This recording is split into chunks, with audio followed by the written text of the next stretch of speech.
Muna sa mga katropa natin dyan, lalo na sa mga taga-OFW, para makita nyo yung sitwasyon dito sa EDSA Quezon Hub. So, bibigyan ko kayo ng update dito. Yung mga sasakyan na yan, papunta roon sa dulo, ay papunta ng SM North yan. Papunta ng SM North yan. Andun banda yung SM North sa dulo na yan. Kasama na yung Soler. Ay Soler dyan. Dito naman, sa kabila na itong mga nakatambay, galing Fairview yan. Galing Fairview. Kung may pasok ngayon, pero hindi naman masyadong matraffic. Kaya kung makikita nyo yung mga bus na yan, nag-u-turn, galing sa ano yan, dapat ang u-turn yan doon sa ilalim na yan. Kaso ginagawa yung portion na yun, hindi sila maka-u-turn doon, yung ginagawa sa lugar na yun. Dapat doon yan sila mag-u-turn. Dito sila nakapila ngayon mag-u-turn. Yung point to point yan galing Bulacan, iba po yung Pampanga, yan yun. Yan ang ruta ng mga bus na yan. Yung sa hindi pa nakakaalam sa lugar na to, mga lalo ng mga taga-OFW na nami-miss na nila yung lugar na to, ayan yung Napolcom. Ayan yung Napolcom. Napolcom yan. KLG. Yan ang trademark dito sa lugar na to kapag nandito ka sa lugar sa Quezon Hub. Yung moving naman yan ng mga motor ay papunta Makati yan, Cubao. Ang ilalo yun, papunta Maynila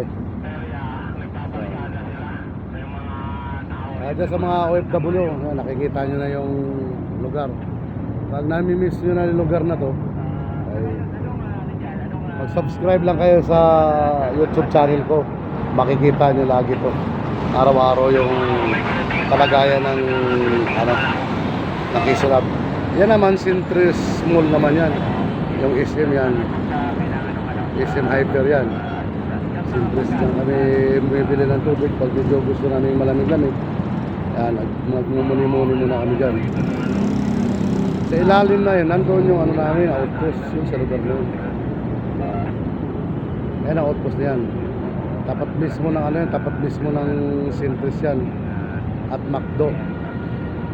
McDo sa kabila, ayun McDo. Diyan kami sa ilalim ng outpost namin. Yan ang magagaling sa Cubao, yung lugar na yan. Ando naman yung carousel na sinatawag natin. Yan, yung mga bus doon, yung mga carousel doon. Kaya sa mga kababayan natin na nami-miss na Quezon Hub, subscribe lang kayo sa YouTube.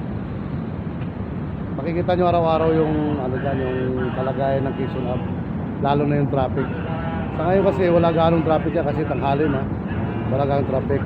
Ayan. Makikita nyo maganda na rito sa Quezon Hub. Yung lugar na yun sa kabila na yun, yung mga crane na yan na naka-ready na, subway naman ang dyan, ang ilalagay. Kaya maganda na yan dyan, mga papuntang Bulacan, papuntang Makati, Pasay, nasa ilalim naman ang daan yan. Iba naman tong train na yan, yung MRT na yan, yung MRT na yan. Sa ibabaw naman yan sila. Yan naman sa baba na yan na gagawin. Sa ilalim naman yan, tawagin dyan subway. O mo ginagawa na yan. Ganda na, diba? Kung gusto nyo walang traffic, dumaan muna kasi sa konting sa jeep, bus, bago mag-drop off dito sa nila, station, para makasakay dyan sa na yan, sa MRT. Kaya sa mga ka-rider natin dyan, Joyride, Move It, Angkas, yan, ingat sa biyahe.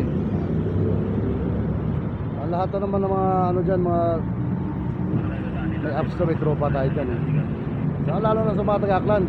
Shoutout niya pala talaga sa mga Canada dyan, sa mga OFW, Dubai, Saudi, yan, mga tropa natin dyan. Shoutout, mo naman yung mga tropa natin dyan. Kita mo mga angkas na yan. Yan ang mga rin orside yan. Mga rin orside mga yan. Mga tropa natin. May mga angkas yan, mga Move It, Joyride, Angkas, halo-halo na sila dyan. Sama-sama na sila lahat dyan. Patropa natin yan eh. Patropa natin mga yan. Okay. Shoutout dyan sa kay ano ha. Kay Michael Arcina. Kay ano, kay Michael Lascano. Yan ang mga gumagawa ng pag may problema ako sa cellphone ko, yan ang mga gumagawa, mga mababait yan, mga masisipag naman yan. Mga tapat naman sa tungkulin mga yan. Okay, sa sunod balitaan ko kayo. Shoutout sa mga taga-Aklan ha. Sa mga taga-Aklan, mga ganda sa mga pugi. Shoutout dyan. Kita-kits tayo.